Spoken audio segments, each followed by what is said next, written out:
This short video is about Neville's algorithm. It's for a class project for Georgia Tech, CS 3451, Computer Graphics. It is presented by Alyssa Hartenbaum and Jennifer Peck. Neville's algorithm is used to form a parabola by connecting individual points. When there are 2 points, Neville's algorithm finds the parabola between those 2 points. This essentially forms a line. When there are 3 points, Neville's algorithm finds the polynomial equations that will result from the first 2 points, and then from the second and third points. Finally, it finds the complete parabola by combining the 2 polynomial equations previously found. This final parabola will pass through all 3 points. The same process occurs when there are 4 or more points. Each point is combined to form a polynomial, and then those polynomials are combined to form the next polynomial. And now for another way to visualize this. A, B, C, and D represent the 4 distinct points that we want our curves to pass through. By interpolating A and B, we find an equation, AB, that makes a parabola between them. This is repeated for all of the original points. When we do this, we are essentially dividing the amount of distance traveled at a given time by the total distance needed to traverse the curve. An alternate way to think of this is that we are combining 2 equations of the form y equals ax to make a second-degree polynomial such as y equals bx squared plus c, where lowercase a, b, and c represent any real numbers. By plugging in x values, we can find the points that make up the full parabola. This combination continues. We can then interpolate ab and bc to find the polynomial abc that will pass through the parabolic equation that we are creating. When we finally find the last polynomial, we have enough approximations to draw the entire parabola.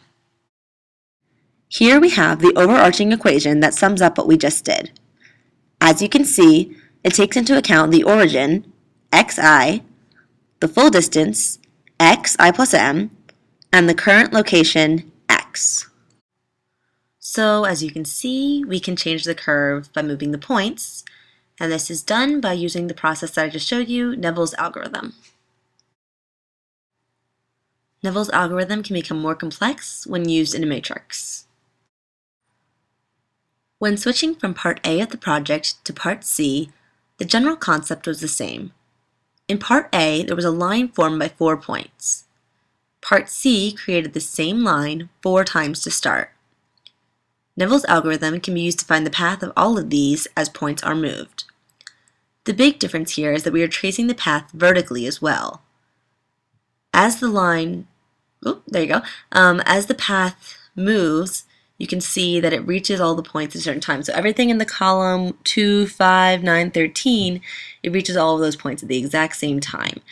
No matter how you move them, no matter where the x is, it will always be that. It's constant that way. The only thing that really changes is the shape, and that is built based on all of those points.